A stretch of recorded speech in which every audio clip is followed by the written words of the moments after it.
2주 동안에 우리 아프리카 중동 선교 캠프 잘 다녀왔습니다. 기도와 또 물질로 함께 동력해 주신 우리 성도님들 너무 감사를 드리고 이번에 그 여정이 시작이고 또 뿌려진 복음의 그런 씨앗들이 앞으로 시간표를 따라서 열매 맺는 그런 시간표도 있을 것이다. 그렇게 생각을 합니다. 오늘은 케냐와 르완다, 아프리카를 중심으로 해서 선교 캠프 포럼을 드리도록 하겠습니다. 2주를 꽉 채워서 해외 현장에 집회나 또 훈련이나 또 캠프로 나갔던 건 처음인 것 같습니다. 한 10일 정도 되니까 한국 가고 싶더라고요. 빨리 끝났으면 좋겠다. 빨리 돌아가고 싶다. 이런 육신적으로는 그런 생각이 들었지만 또 선교 캠프 현장만의 그 고유한 응답과 또 기대가 설레게 하는 부분들이 있었기 때문에 너무 감사한 그런 시간이었던 것 같습니다. 선교 현장을 세 가지 나라의 관점에서 이번에 한번 정리해 봤어요. 세상 나라, 사단의 나라, 하나님의 나라. 케냐와 르완다가 결국 의식주 중심의 흐름이 있고요.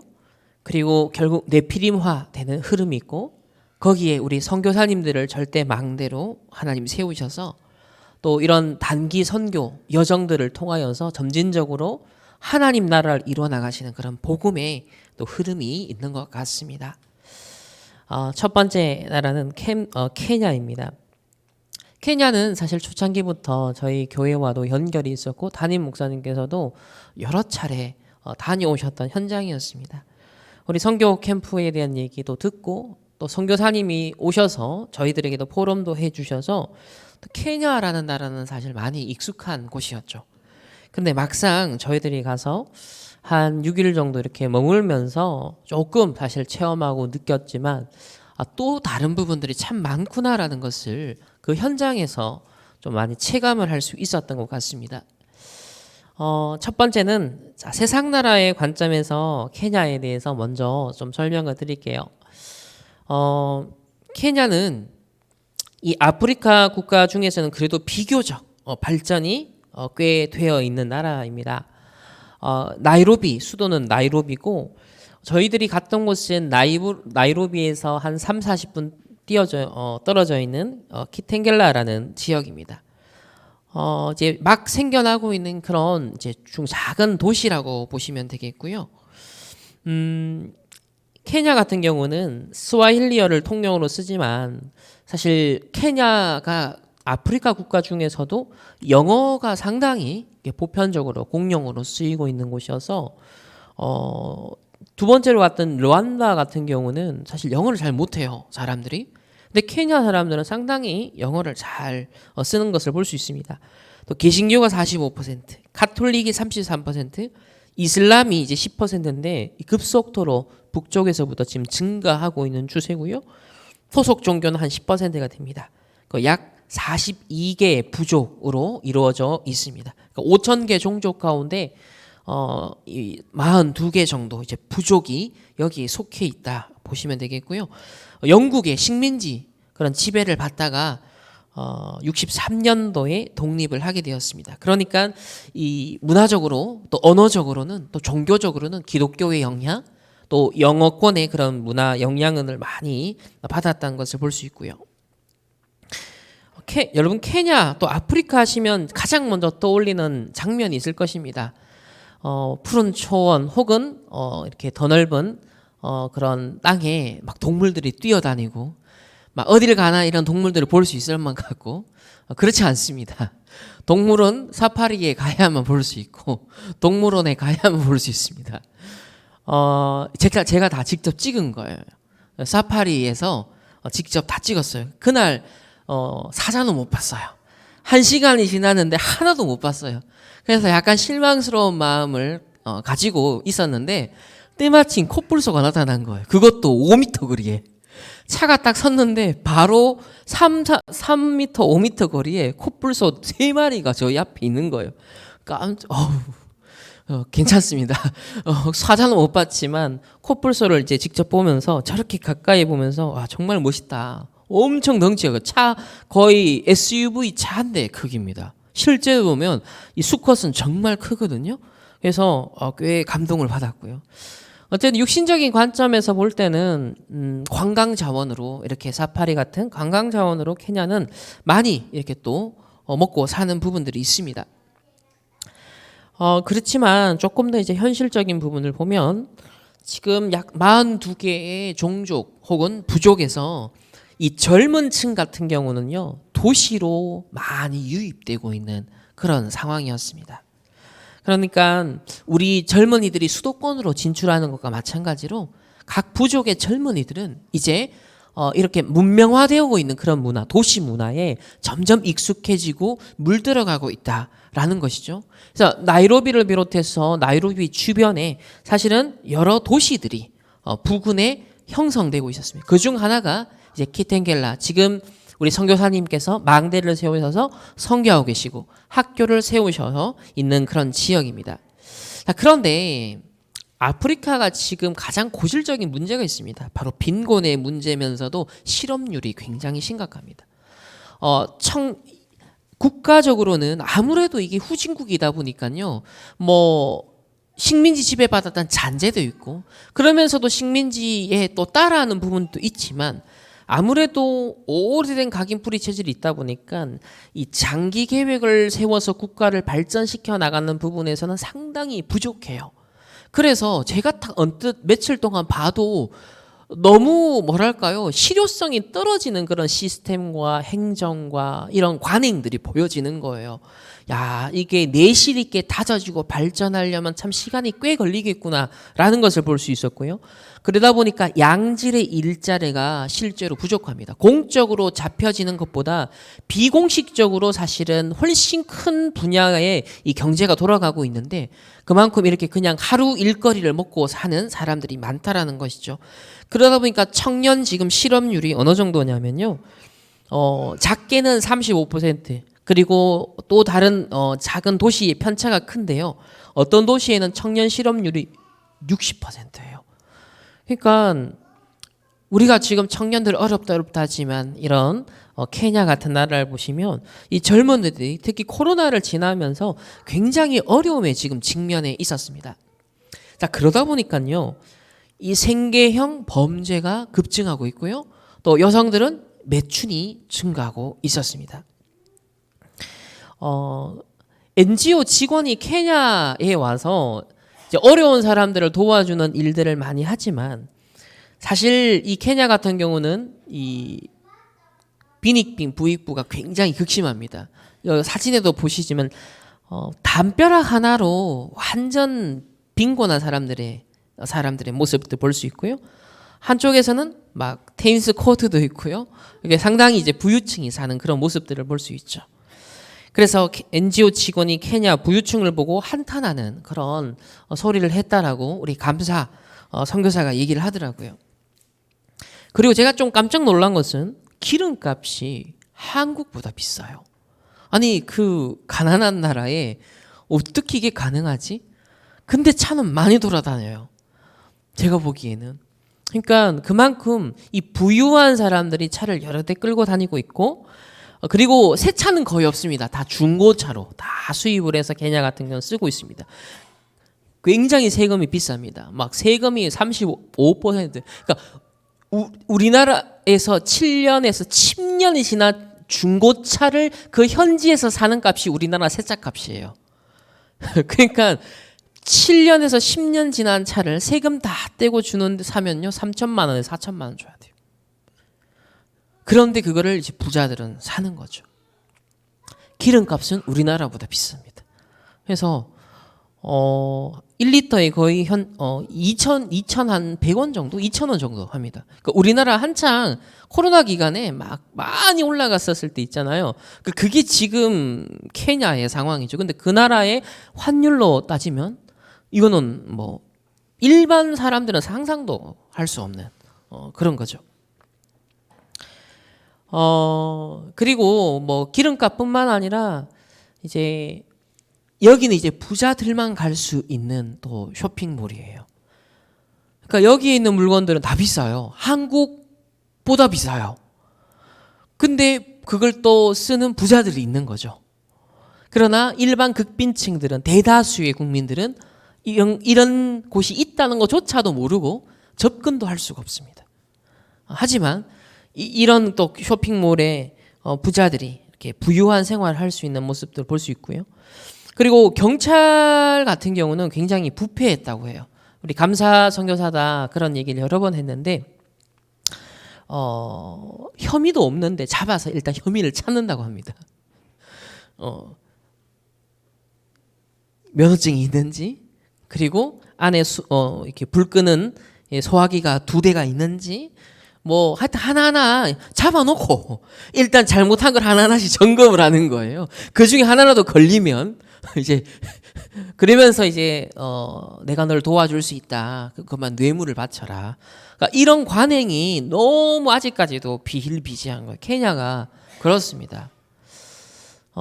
그리고 영국 식민지의 영향을 받아서 법관들이 아직도 옛날 영국 정말 이거 영국도 옛날 거잖아요. 옛날 시대에 법관들이 썼던 가발을 지금도 쓰고 있는 거예요. 그 말은 뭐예요? 실효성은 전혀 없고 그냥 겉멋만 들고 그냥 이제 따라하는 것만 남아 있는 것이죠. 그리고 1998년도에 미 대사관 테러 사건 이후로 보안이 철저하게 강화가 되었어요. 그런데 제가 큰 건물도 들어설 때마다 이게 우리 공항에서 검색하는 것처럼 막 가방도 맡기고 쭉 통과하고 막 엑스레이 찍고 이런 거 하거든요. 근데 제가 볼 때 너무 허술해요.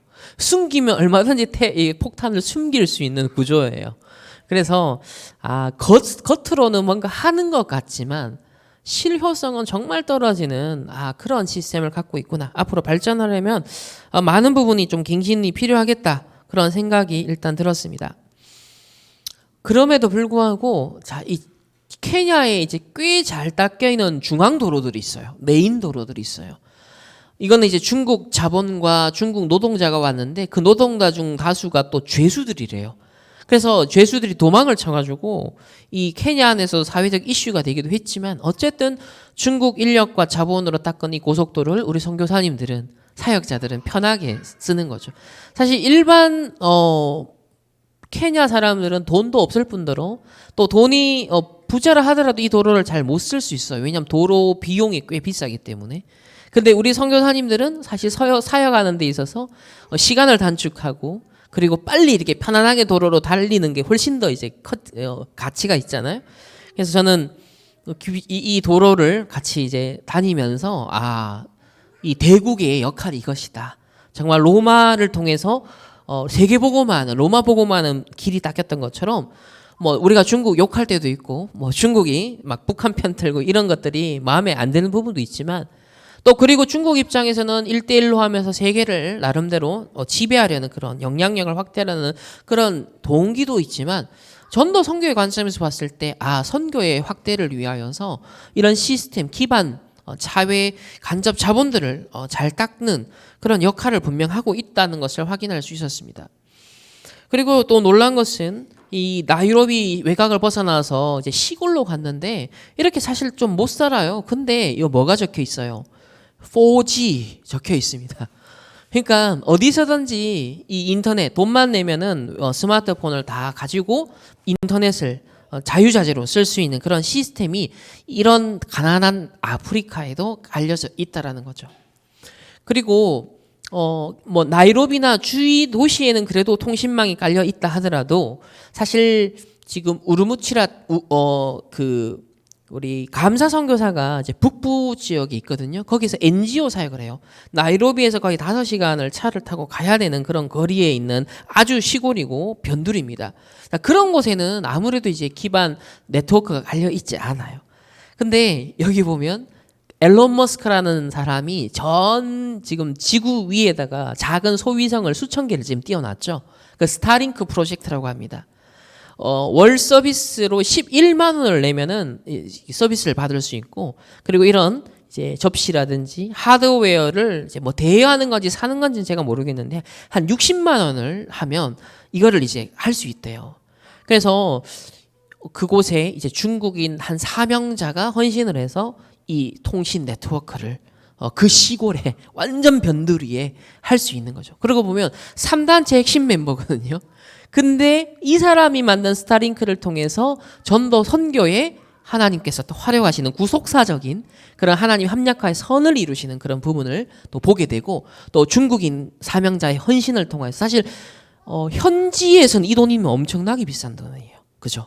한국에서도 사실 여러분 인터넷 서비스 한 달 얼마 내십니까? 뭐 2만 원, 3만 원 이래 내시잖아요. 근데 11만 원이면 사실 비싸. 한국에서도 엄청 비싼 거예요. 근데 케냐에서는 얼마나 비싸겠습니까? 그렇지만 또 빛의 경제, 산업인의 또 헌신을 통하여서 그 선교지에 마음껏 통신 비대면으로 또 사역할 수 있는 그런 기반들을 까는 것을 볼 때, 야, 빛의 경제 응답하는 산업인도 예비하시고 또 이런 기반 시설을 닦는 3단체의 핵심 엘리트의 역할도 하나님의 절대 주권 속에 또 이렇게 사용되는 것들도 우리가 볼 수 있죠. 자, 두 번째는 이제 중요한 우리가 선교해야 될 이유잖아요. 지금은 육신적인 관점에서 세상 나라의 일반적 흐름을 제가 그냥 간단하게 읊어드렸습니다. 사단의 나라입니다. 이 케냐라는 나라 왜 선교가 필요할까요? 결국 복음이 필요한 이유는 이 흑암 사단의 나라를 깨뜨리기 위함입니다. 복음이 아니면 절대로 여기서 벗어날 길이 없기 때문이죠. 개신교가 많습니다. 카톨릭도 많습니다. 그래서 다 합쳐서 기독교적인 문화와 분위기는 상당히 많이 깔렸어요. 그러나 케냐에는 무속적 그리고 신비주의적 기독교 색채가 강한 기독교가 많아요. 그러다 보니까 막 쓰러뜨리고 넘어뜨리고 신유, 치유, 은사 이런 쪽의 색깔들이 많은 것입니다. 그리고 정확한 복음적 성경적 신학을 공부한 사람도 목사들도 부재해요. 그러다 보니까 굉장히 카리스마적인 사역은 하지만 성경에서 이탈하고 복음적으로는 상당히 변질된, 복음과는 상당히 동떨어져 있는 그런 모습들을 또 볼 수 있습니다. 근데 문제는 우리 감사선교사 이런 얘기를 하더라고요. 신비주의적인 막 쓰러뜨리고 막 체험하고 벌벌벌 떨고 막 이런 것들을 어릴 때부터 부모들을 통해 목격하다 보니까 이게 기독교고 이게 기도고 이게 예수 믿는 거야 라는 걸 당연하게 인식하게 된 각인된 렘넌트들은, 후대들은 똑같이 그걸 답습하더라는 거예요. 그래서 어릴 때 정확한 복음과 복음의 색깔을 각인시켜주지 않으면 이 아프리카는 계속 끊임없이 이런 일들을 후대들이 또 답습하고 또 답습하는, 그러다 보니까 복음은 없죠. 점점점 무속적 신비주의적인 색깔로 희한하게 점점점 갈 수밖에 없는 것이죠. 그래서 실제로 그런 얘기를 하더라고요. 신비주의를 하던 어느 한 현지인이 다락방에 연결이 됐대요. 그래서 막 훈련도 받고 어느 정도 사역도 했대요. 그런데 결국 나갔다는 거예요. 왜? 우리 다락방 메시지는 신비주의, 체험, 쓰러뜨리고 있는 게 아니잖아요. 말씀 중심이고. 그런데 이 사람이 결국은 자신의 각인, 뿌리, 체질 이 부분이 치유가 안 되어서 결국 금식하다가 굶어서 죽는 또 그런 사건이 안타깝게 발생했다고 합니다. 또 케냐에서 특징은 마을마다 학교가 있는데 개신교 혹은 카톨릭 배경의 학교들이 굉장히 많았어요. 그 말은 그만큼 기독교, 개신교든 어쨌든 카톨릭이든 많은 영향을 미친 건 사실이구나. 그리고 우리나라의 초창기에 선교사님 들어오셨던 그 무렵에 상당히 또 이 케냐에도 개신교 선교사들이 많이 들어갔더라고요. 그리고 영국이 식민지 지배를 하면서 또 영국 성공회의 영향력도 컸었기 때문에 분명 개신교, 카톨릭의 이런 배경들이 있음을 확인할 수 있습니다. 근데 문제는 이런 학교에서 원색 복음, 정확한 복음, 그리스도 삼중직이 선포되느냐? 그렇지 않다는 거예요.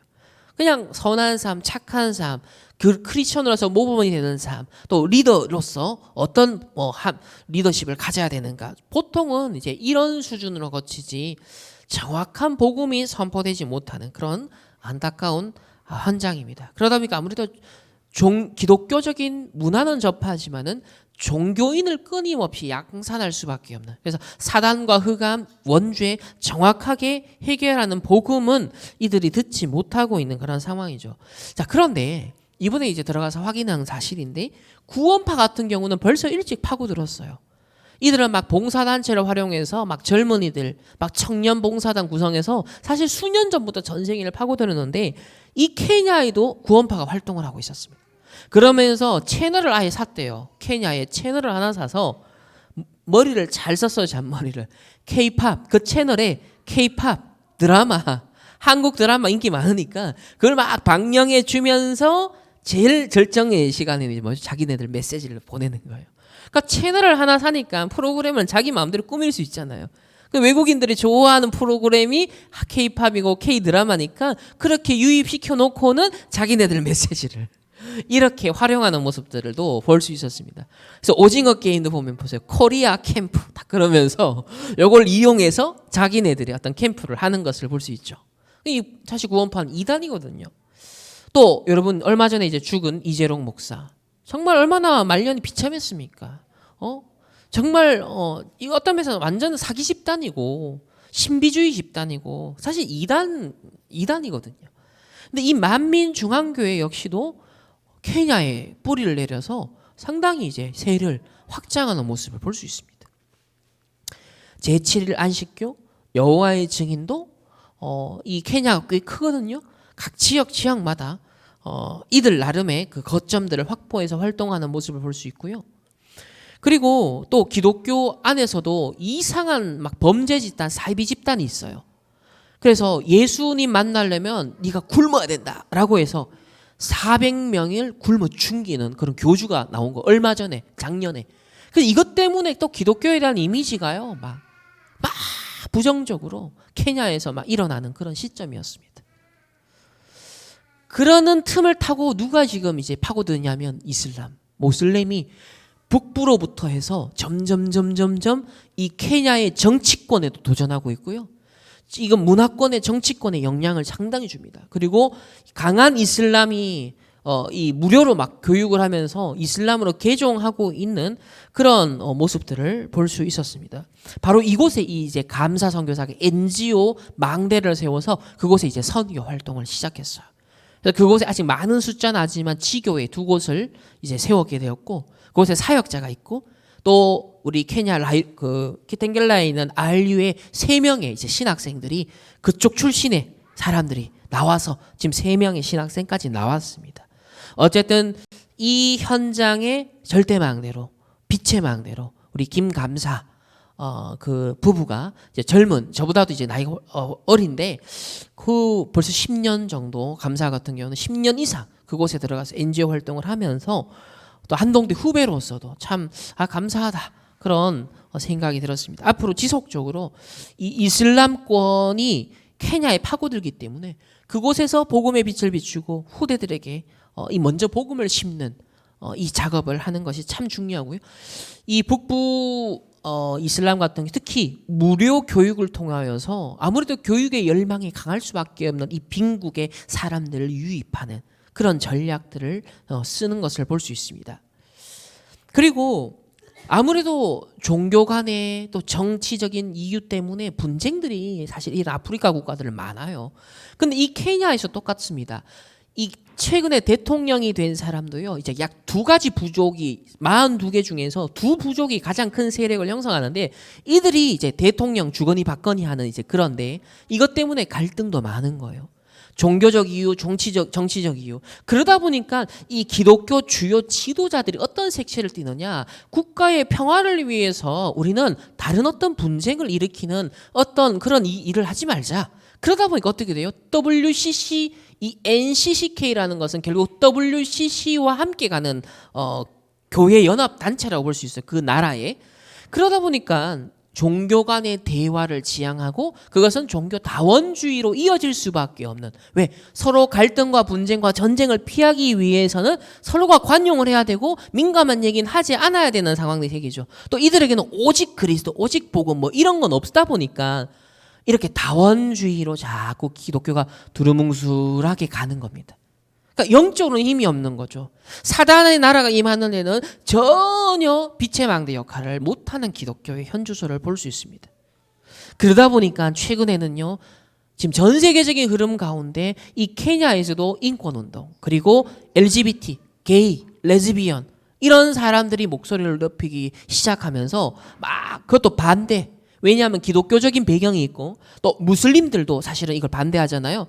그러니까 또 이런 것에서 충돌이 일어나고 사회적 문화적인 갈등 상황이 케냐에서는 일어나고 있었습니다. 그리고 제가 최근에 이제 말씀드렸지만은 사이키델릭 환각제 치유 운동이 전 세계 미국을 중심으로 강대국을 중심으로 유럽에 또 호주에 캐나다에 막 파고든다 말씀을 드린 적이 있습니다. 제가 지난 4개월 동안 썼던 논문 이제 완성을 하고 이번 선교 캠프를 갔는데 그것을 한 50페이지 정도 됩니다. 그것을 몇 부 뽑아서 제가 선교 현장에 갔습니다. 그리고 선교사님들에게 그걸 나눠드렸어요. 그리고 혹시나 이거 제가 미리 알고 간 건 아니었어요. 케냐 숙소로 도착하고 그리고 난 다음에 이제 자료를 전달해드리면서 먼저 소통해드려서 4개월 동안 제가 쓴 겁니다. 미국이 이렇습니다. 지금 캐나다도 이렇습니다. 영국도 이렇습니다. 강대국을 중심으로 지금 창세기 3장, 6장, 11장 문제가 이렇게 확산되고 있습니다. 명상과 더불어 이제는 환각제 치유운동, 서밋운동이 일어나고 있습니다. 이것의 뿌리가 되는 조직들을 제가 파악해서 보고를 드립니다. 뭐 이런 얘기들을 소통했단 말이에요. 그리고 숙소로 돌아와서 혹시나 싶은 마음에 제가 케냐와 사이키델릭 이 두 가지 키워드를 갖고 검색을 했는데 아니나 다를까 케냐에 이미 이 망대가 서고 있었던 거예요. 아니 강대국만 그런 줄 알았는데 이 후진국에 이게 파고드는 거예요. 제가 깜짝 놀랐죠. 그러면서 이제 이 NACADA라는 제가 조직을 발견하게 되었어요. 이거는 지금 내셔널 에이전시잖아요. 내셔널은 국가, 그러니까 국가기관이에요. 국가기관인데 뭐냐면 마약 남용을 반대하고 방지하기 위한 국가기관인 거예요. 근데 이 기관에서 발표한 자료에 따르면 지금 케냐는 인플레이션, 실업률 등 심각한 경제 위기 상황에 직면했다. 그러다 보니까 개인이나 가족의 생계 문제가 굉장히 심각해졌고 거기에 따른 정신적 스트레스, 불안이 증가하고 있다. 그래서 이 어려움을 극복하고 고통을 완화하기 위해서 정신병 약을 그래서 처방약 의존성이 증가하고 있다. 그래서 더 강하고 쉽게 접근하며 더 저렴한 약물을 찾고 있는 추세다. 그러면서 케냐에서 처방약의 비의학적 사용이 꾸준히 증가하고 있다라고 작년에 이런 발표를 했습니다. 행복감이나 스트레스 해소를 위해서 이 의약품을 실험적으로 사용하기 시작했다. 그리고 처방약을 오용하는 사례가 35% 증가했다라고 이들이 밝히고 있었습니다. 그러면서 하는 얘기가 이제 이거예요. 진짜 하고 싶은 얘기는 이거거든요. 가장 오용되는 세 가지 약물. 미국에서도 그 좀비 아시죠? 막 사람 좀비 되게 만든 그 오피오이드라 그러거든요. 오피오이드에 중독돼서 좀비가 돼버린 거예요. 근데 여기도 진통제로 한국에도 그 펜타닐 들어보셨죠? 오피오이드거든요. 이거를 진짜 암 환자에게는 이게 진통 효과가 있어요. 그 극심한 고통을 어느 정도 이겨내게 하는. 그런데 그렇지 않은 일반인이 이거를 붙이거나 복용을 해버리면 이거는 심각한 사실은 이제 환각 증세라든지 중독 증세가 일어나는 거, 뇌가 망가지는 거예요. 그 진통제인 이 오피오이드와 불안 및 수면 장애에 사용되고 있는 중추신경 억제제, 그리고 한때 반문화 운동과 연관되었던 환각제가 지금 가장 오용되고 있다고 합니다. 그래서 케냐에서는 클럽용 마약용으로 알려지는 LSD 다 환각제입니다.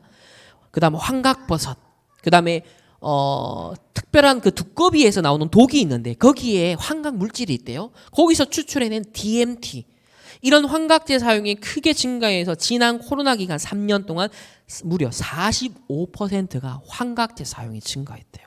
케냐에서. 이 발표는 유엔에서 지금 발표를 한 겁니다. 그래서 환각제 이 단체 그러면 이것을 얘기를 하면서 이 국가기관에서 뭘 주장하고 싶었냐면 마지막 문장이에요. 환각제의 잠재적인 이점은 활용하되 오용과 관련된 위험은 완화하는 방향으로 나아가야 된다. 이 말은 뭐예요? 이미 이 단체도 환각제에 대해서 용인을 하는 거예요. 환각제의 이점을 활용하고 오용을 방지하는 것에 완화하는 것에 목적이 있는 거예요. 그래서 정보기관, 의료 전문가, 시민사회 조직 간의 협력을 통하여서 환각제를 잘 활용하되 치유를 목적으로 그러나 오용되는 것을 그래서 위험해지는 것을 최소화시키는 것에서 협력합시다라는 것을 지금 국가기관에서 지금 정책을 모색하고 있는 겁니다. 이게 가장 최근 추세인 거죠. 왜? 3년 동안 이런 급증한 흐름들이 나타나는 거죠.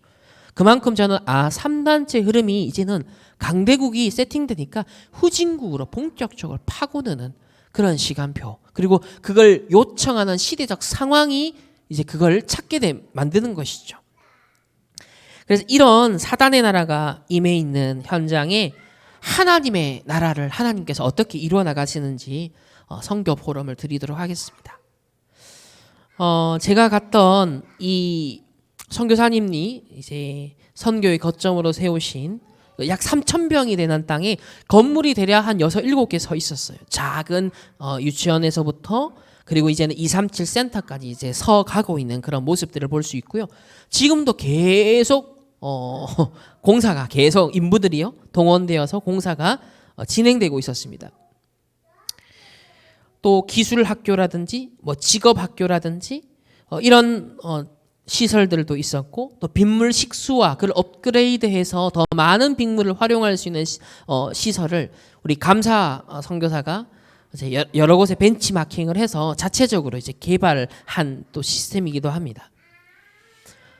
아까 젊은 층들이 실업률이 높다 보니까 양질의 일자리가 없잖아요. 그래서 이 NGO 사업으로 했던 것이 뭐냐면 목공 그리고 이제 이렇게 머리 하는 미용 그리고 뭐 피부 관리 이런 것들을 이제 할 수 있도록 젊은이들을 훈련시켜서 국가 자격 시험 칠 수 있는 자격을 부여받도록 도와주는 이런 역할을 NGO에서 했더라고요. 그래서 실제로 그런 시설들이 지금까지도 이제는 현지인에게 이양이 되어져서 이제 관리가 되고 운영이 되고 있는 그런 상황입니다. 이것은 이제 몇 년 전에 담임 목사님 사모님이 이 케냐 사역을 아마 마지막으로 아마 가셨을 때가 아닌가 싶은데요. 그때는 뒤에 뭐가 없어요. 그냥 뒤에 약간 뭐 기초 공사인지 약간 진행되는 듯한데요. 자, 몇 년이 지났습니다. 이렇게 이번에 가서 이제 안에는 사실 아직 공사를 많이 해야 돼. 인테리어는 거의 안 돼 있어요. 안에는 계속 공사를 해야 되는 상황이지만 어쨌든 겉모습까지는 다 올라간 상황인 거예요. 너무 감사하죠. 이 한꺼번에 이게 뭐 헌금이 갑자기 뭐 들어와서 한 게 아니라 여러 곳에서 기도 응답으로 여러 교회들이 조금씩 그때 할 때마다 공사 진행 또 들어오면 공사 진행 이렇게 해서 사실 수년에 걸쳐서 지금까지도 계속 되고 있는 거예요. 자, 그러다 보니까 조금 이제 안 좋은 점은 뭐냐면 완벽한 설계도를 갖고 탁탁 순서에 맞게 사실 이 공사라는 건 진행돼야 되잖아요. 근데 이게 그렇게 되지 않다 보니까 밑에 이제 수도 시설을 빼놓고 시멘트를 덮어버린 경우가 있는 거예요. 그래서 그 위에다가 다시 30cm를 높여가지고 화장실을 다시 해야 되는 이런 상황이 또 발생하는 이런 이제 덧입히게 가지고 이 공사가 진행되는 모습들을 볼 수 있었습니다. 아무쪼록 기도가 필요하고 우리의 또 헌신과 또 물질과 빛의 경제 응답이 필요한 선교 현장들을 더 확인을 할 수 있었습니다. 이제 실내 이제 모습이고요. 여기 보면은 이제 RU 그 강의실로 쓰려고 하는 곳인데 굉장히 넓어요. 길고. 근데 이게 뭐 흡음재나 이런 게 전혀 없으니까 또 아무것도 없다 보니까 너무 많이 울리는 거예요. 그래서 여기 또 다시 흡음재도 또 해야 되고 많이 좀 손을 봐야 되는 곳입니다. 그리고 강의실도 꽤 이제 그래도 모습이 괜찮죠. 그리고 기숙사, 화장실까지 갖춰가고 있고 맨 위에 게스트룸과 목사님 이제 사모님 그 머무를 수 있는 이제 그 사택은 아직까지 사실 거의 그대로 진행이 되지 않고 있는 그런 상황입니다. 여기서 이제 RU는 지금 현재 방학 기간이에요. 그래서 특강으로 이번에 이틀에 걸쳐서 진행이 되었습니다. 이곳에는 RU 재학생과 그리고 현지 중간 지도자들 그리고 우리 김동길 선교사님이 케냐 현지에 그 교단을 만드셨어요. 그래서 교단을 직접 만드셔서 그 밑에 많은 목회자들 있잖아요. 그 일부 목회자들, 심지어 4시간 거리에 있는 분들도 오셨고요. 또 다른 아프리카 국가 출신의 제자들도 와서 이번에 이제 교회사 특강인데 교회사 중에서도 가장 기본이 되는 교회사를 보는 전도자의 관점에 대해서 이번 이틀에 거쳐서 했습니다. 사실 RTS였으면 1시간 안에 끝낼 수 있는 분량을 여기서는 거의 한 5시간, 6시간에 걸쳐 가지고 이중 통역을 해야 됐고 또 현지의 상황에 맞게 훨씬 더 녹여내서 자세하게 설명해야 될 부분들 하나님 허락하시더라고요. 그래서 그분들에게 오래 각인된 또 케냐의 오래된 문제를 전도자의 관점에서 또 역사적인 관점에서 바라볼 수 있도록 하나님이 또 인도하시는 그런 모습들을 볼 수 있었습니다. 여기 옆에 이제 통역하시는 분이 계신데 이중 통역임에도 불구하고요 굉장히 스무스하고 오히려 중간에 감사 선교사보다 한국말을 어떤 단어는 더 잘 알아들어서 제가 한 통역을 감사 선교사가 틀릴 때 고쳐가지고 알려줘서 통역을 하는 거예요. 그러니까 이분이 한국 드라마를 그렇게 좋아하는 겁니다. 그리고 류 목사님 메시지 기도 수첩 다 듣고요. 안 빠져요, 흐름을. 그래서 한국말로 한 80% 메시지 알아듣습니다. 그래서 스와힐리어로 통역을 하시지만 거의 제가 하는 한국말을 먼저 1차로 듣고 2차로 영어로 통역하면 그걸 또 듣고 그걸 또 스와힐리어로 이렇게 하는 거예요. 이건 또 초창기부터 연결된 제자가 이렇게 성장하여서 이제는 교회의 중직자가 되고 아주 요긴한 그런 사명자 역할을 하는 모습들을 보면서 많이 떨어져 나간 제자도 있었고 막 이렇게 사명자인 줄 알았는데 이제 또 뒷북치고 가는 경우도 있었고 많은 사실 30년 사역 속에 얼마나 많은 일이 있으셨겠습니까? 하지만 남아있는 이제 끝까지 함께 이 사역을 같이 하고 동역하는 그런 또 1세대 동역자들 또 중직자들 그런 모습들을 볼 수 있었고 그러면서 이제 젊은 RU의 신학생들 이제 훨씬 20대 젊은 또 신학생들이 그 발판과 배경 이외에 자라나서 또 중간 사역자들로 이렇게 역할을 하는 모습들도 잘 볼 수가 있었습니다. 이제 요 장면은 주일 예배 제가 또 심부름을 했고요. 복음의 영원한 망대 로마서 16장 25절 27절 말씀을 가지고 이제 원단 말씀의 흐름을 같이 또 공유하면서 말씀 심부름을 하게 되었습니다. 그리고 바로 이어서 이제 요청을 이제 하셨던 게 곧 있으면 이제 중직자들 이제 중직자들을 임명하게 된다. 그래서 청년 중직자들을 중심으로 하여서 좀 훈련이 필요하다. 그래서 메시지를 부탁하셔서 절대 제자, 영원한 제자라는 제목 또 요한 3서 1장 2절 우선순위를 절대 놓치지 마라. 영혼이 잘된 같이 범사가 잘 되고 강건하기를 원한다. 이런 주제를 가지고서 청년 중직자들에게 하나님 메시지를 전달하게 하셨습니다. 여기 가운데 이제 통역한 친구는 이제 감사 선교사의 남동생인 이제 요셉이에요. 그러니까 한국에서 RTS를 졸업하고 전도사로서 훈련 받고 이제 파송을 받아서 지금 아버지 이제 우리 김동길 선교사님 계시는 그곳에서 보조로 지금 사역을 하고 있고요. 감사 선교사는 이제 저 북부 지역에 따로 가서 지금 활동을 하고 있습니다. 그리고 이제 이 3,000평 부지의 가장 메인은 결국 뭐냐하면 이제 Remnant Vision School이에요. RVS라고 하는데 여기에는 유치원 그리고 초등학교, 현재 중학교까지 세워졌습니다. 근데 문제는 선생님이에요. 학교가 이렇게 발전하고 커지는데 이걸 감당할 수 있는 선생님은 또 많아져야 되잖아요. 근데 선생님들 중에 사명자, 제자가 있으면 다행이지만 또 그렇지 않은 경우가 또 대부분인 거예요. 이들은 돈 때문에 경력 때문에 하는 경우가 또 많은 거예요. 그러면 학기가 바뀌면 또 다른 학교로 이동하고 더 좋은 조금 그 몇천 원 더 주는 쪽으로 가고 얼마 안 되는데 그 돈 몇 푼 때문에 사실은 갚버리는 거예요. 근데 문제는 미리 사전에 알려주는 게 아니라 학기를 개강했거든요.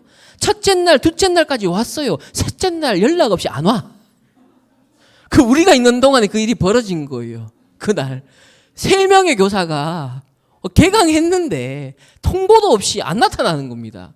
그러니까 이게 케냐 그렇다는 거예요. 제일 힘든 게 이런 부분이래요. 분명 부탁하고 처음에 고용할 때 부탁을 하는 거예요. 만약에 그만둘 때 얘기를 해라. 그럼 얼마든지 배려해서 사전에 우리도 준비를 해야 되니까 합리적으로 우리는 생각을 하잖아요. 그래도 그렇게 안 한다는 거예요. 그러니까 이게 뭐냐면 오래된 그 식민지 지배를 받았고 또 오래된 그 빈국의 가난한 노예의 근성 그런 것들을 볼 수 있었습니다. 그래서 지금 이거는 사실 르완다도 마찬가지예요. 케냐의 이게 보편적인 하나의 흐름이었습니다. 그러니까 앞으로 렘넌트 사역을 하고 학교 사역을 할 때 결국 중요한 것이 선생님인데 이 선생님이 제자로 확립이 안 돼버리면 사실 조금 그 돈 따라 사실은 이 학교가 지난 학기에 시험 성적이 좋아서 지역 신문에도 난 거예요. 수학은 한 명이 전국 1등했어요. 케냐에서 수학 점수가. 그러니까 이 학교에서 이제 경력을 인정받은 어떤 선생님이 다른 데서 이제 어떻게 하겠죠? 스카웃을 하겠는 거예요. 거기에 돈 얼마 안 되는 그게 또 가는 겁니다. 그러니까 학교로서는 학교가 알려지고 응답이잖아요. 학생들이 좋은 결과를 내는 것도 감사한 일이잖아요. 근데 이제 또 다른 또 아픔들이 있는 거예요. 선교지 가보니까 뭐 이게 뭐 계속 일어나는 이제 상황이라 하더라고요. 그래서 제자가 이렇게 교사가 되고 선생님이 되고 망대로 서는 것이 결국은 지속에 있어서 키구나. 이런 것들을 좀 많이 확인할 수 있었습니다. 어쨌든 뭐 그런 어려움 속에서도 우리 선교사님의 기도와 또 헌신과 또 사역 속에 이런 많은 아이들이 학교에 와서 교육을 받고요. 이 나라에 어쨌든 계몽을 한다는 것 자체가 중요하거든요. 아이들에게 의식을 심어주고 인간답게 살 수 있도록 일단 교육시킨다는 것 자체가 굉장히 중요한 거예요. 일반 은총이 뭔지를 알려주는 것도 얼마나 큰 사역이겠어요. 그래서 이런 학교의 정상 교육을 하는 것 자체가 참 감사하고 이 학교는 현재 수준, 그러니까 받아들이는 그 수준은 한 중상위권 정도. 그러니까 완전 부유층을 대상으로 하는 것도 아니고 그리고 완전 극빈층을 대상으로 하는 게 아니라 어느 정도 그나마 조금 중간 이상을 사는 여유가 조금은 그래도 되는 학생들을 받는 이제 그런 학교예요. 아이들을 보시면 똑같습니다. 같이 부의하고 막 해맑게 웃고 하는 그런 맑은 또 순수한 영혼들의 아이들을 볼 수 있고요. 자, 이곳에서 이제 학기 초반이니까 이제 복음 구원의 길 메시지를 제가 이제 전하게 되었습니다. 이 장면은 초등학생, 중학생, 전교생을 모아놓고 구원의 길 메시지 PPT로 딱 띄우면서 하나님의 창조 원리 설명하고 물고기는 물 속에서, 새는 하늘을 날며, 그리고 나무는 땅에 뿌리를 내리고, 자, 이렇게 시작하는 메시지를 가지고서 복음을 전하고 단체로 이렇게 또 영접을 하는 아이들이 또 이거 영어로 통역하면 이 아이들이요 이거 교육이 다 영어로 돼요. 영어로. 그래서 케냐는 다 영어로 공부를 하기 때문에 아이들을 다 영어로 따라하는 거예요. 그래서 신기하다, 감사하다. 그리고 이 중에는 그 이슬람 배경의 가정의 아이들도 있어요. 그러니까 교육을 위해서는 이슬람 배경의 아이들도 오는 거예요. 근데 이 아이들이 어디서 복음을 듣겠어요? 근데 이 학교 현장에 오면 복음을 들을 수 있는 거예요. 그래서 선교지의 최고의 시스템은 신학교와 아이들을 대상으로 하는 학교 사역인 겁니다. 여기에는 신자, 불신자 다 올 수 있거든요. 심지어는 모슬림도 와서 복음을 듣는 거예요. 그거를 가정에서 거부할 수가 없는 거예요. 왜? 아이 교육을 확신을 시켜주니까.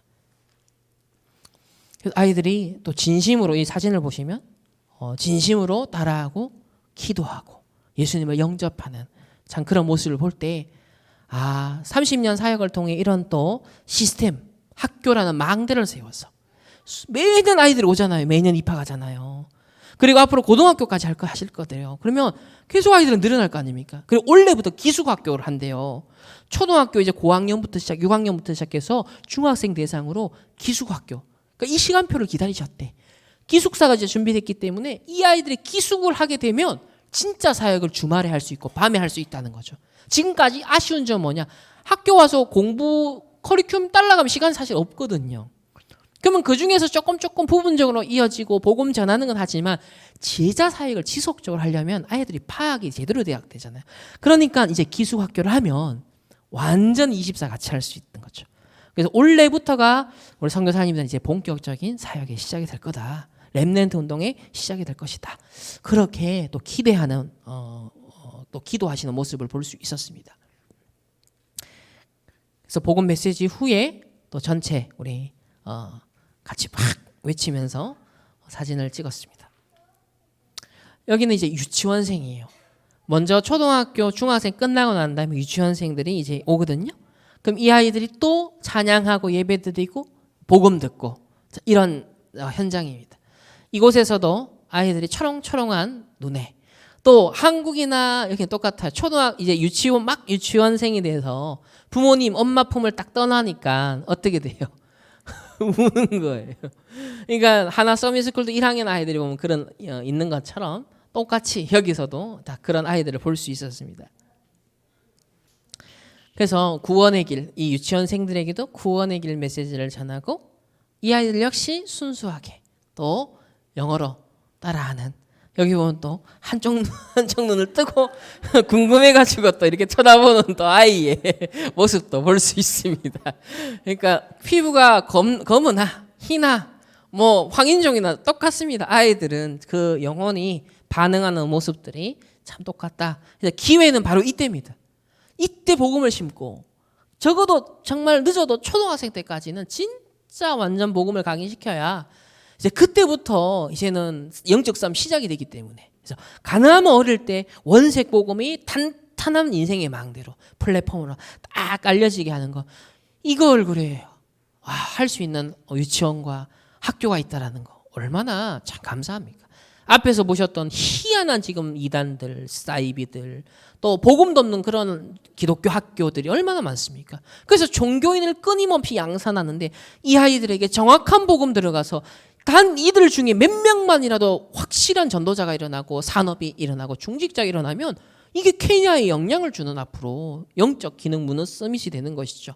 그런 늘 희망을 갖고 매 학기 매년 새로운 아이들이 오기 때문에 늘 복음을 새롭게 계속 지속해서 선포할 수밖에 없는, 그러니까 막 다니면서 우리가 캠프를 하는 것도 있지만 이렇게 이제 결국은 망대를 세워서 올 수밖에 없는 시스템을 만들어서 결국 거기서 모든 사역이 일어나도록 하는 것이 결국 가장 중요한 것이죠. 보면 아이들이 참 순수하게 딱 두 손 모으고 눈 감고 이렇게 딱 복음을 영접하는 모습들을 볼 수 있습니다.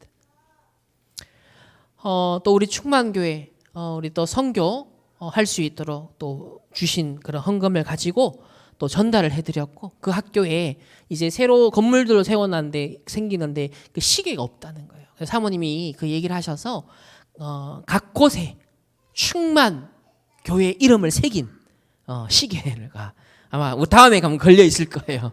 각 밤마다 이제 시계 다 사라고 그 금액을 다 드리고 왔습니다. 그리고 이제 여기가 이제 선교사님 패밀리, 우리 감사 선교사님 와이프 얼마 전에 이제 결혼한 지 이제 한 2년 채 되지 않았고요. 아직 신혼이죠. 그리고 이제 여기 보면은 둘째 아들 요셉 아직 결혼 안 했습니다. 그러니까 이 패밀리를 통하여 이 케냐 또 나이로비와 키텐겔라 또 이제 북부까지 해서 복음이 확산되고 있고 망대를 세워나가고 있고, 특히 또 RU라는 이제 지도자를 키울 수 있는, 그래서 이 케냐 RU는 케냐 정부에서 정식 인가가 났습니다. 그러니까 정식 학위가 나오는 거예요. 그리고 이곳에 뭐 한국어학과라든지 또 다른 이제 경영학과라든지를 세워서 이제 일반 엘리트들이 들어올 수 있는 이제 시스템이 되는 거죠. 그러면 또 여기서 차세대 지도자 역할을 할 수 있는 중요한 엘리트들이 신학생뿐만 아니라 또 연결될 수 있는 그런 거점이 될 수 있기 때문에, 또 케냐라는 곳 자체가 동아프리카 전역에서 UN 기관도 여기에 있고요. 경제 정치적으로도 문화적으로도 사실은 동아프리카 전역에 있어서 이 케냐가 거점이에요. 그럼 선교의 관점에서도 100년 전에 선교사님들이 동아프리카에게 복음을 전할 때도 케냐를 거점으로 삼았던 것처럼 이 케냐 RU, 케냐 237 센터가 바로 그러한 앞으로 원색 복음을 동아프리카 전역으로 전파하는 데 있어서 그런 선교의 거점 역할을 하는 곳이 아니겠냐, 그런 기도를 또 하고 계신다 하더라고요. 그래서 이 부분을 아시고 함께 우리 충만교회 성도님들도 기도해 주시면 감사할 것 같습니다.